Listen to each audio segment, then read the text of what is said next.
this is Grace Gold for AOL Stylelist, and we're so excited to interview Olympic figure skating gold medalist Dorothy Hamill today.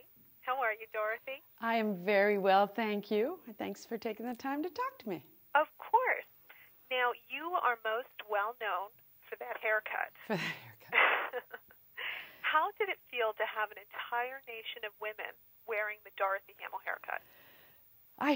Still, it was one of those things that you just never know in this crazy life. When I came back from the Olympics, seeing all these newspaper articles and hairstylists, I grew up in Connecticut and a fellow in New York cut my hair. And it was just the strangest thing. I always hated my short hair.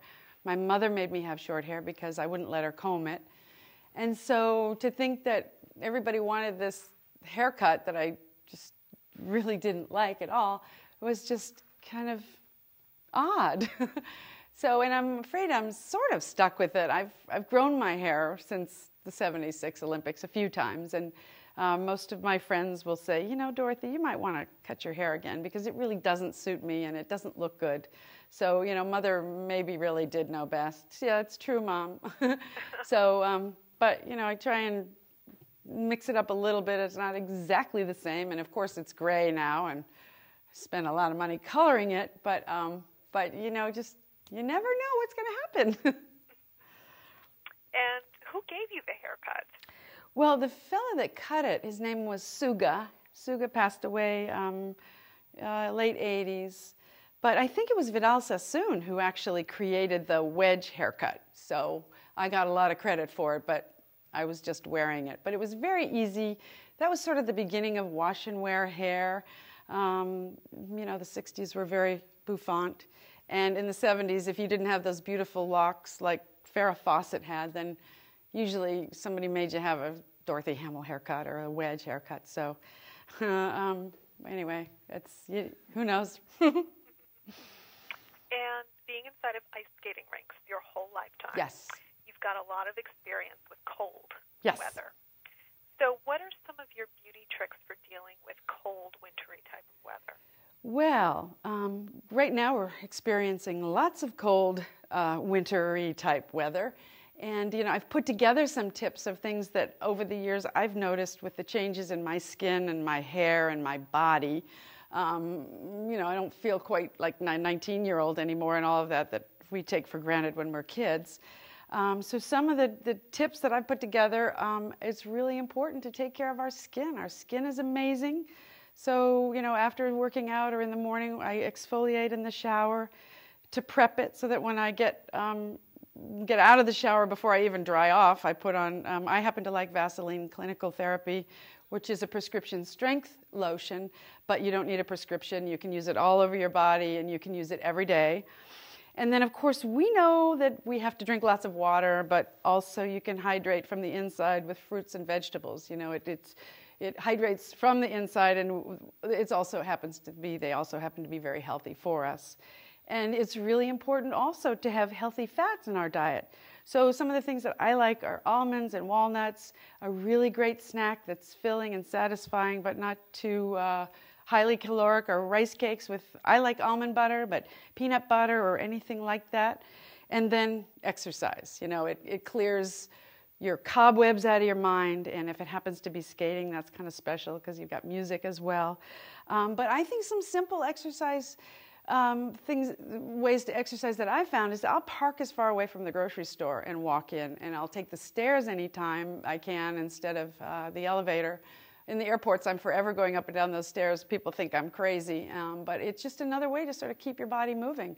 And if you're sitting watching television, you can jog in place, and you can do jumping jacks, push-ups and sit-ups, good old calisthenics that take no fancy equipment or gym membership, and you can still watch your favorite television, show or internet show. So those are kind of the things that I've noticed, are really important to living healthy as I age. And for older women Mm-hmm. who might want to try skating as a form of exercise, Yes. is it something you can start when you're older? Or do they have to worry about getting hurt? No, absolutely not. I'm so glad you brought that up. I actually have an adult skating camp that I do 1 week every summer. And I love skating so much, and you don't have to do it at an Olympic elite level. And we don't care if you've ever skated before, but I do think that skating is a wonderful sport at any level. You just have to take some precautions, you know, when you're first starting out. Just make sure you're protected. If you need to wear a helmet, that's okay. But I love to encourage my adult friends to get out there and try it, because there's nothing more exhilarating than, you know, being on that ice with the movement and the music and with your friends. And I just really encourage people just to try it, you know, or get a lesson and have somebody hold your hand to take you through it, because it really is.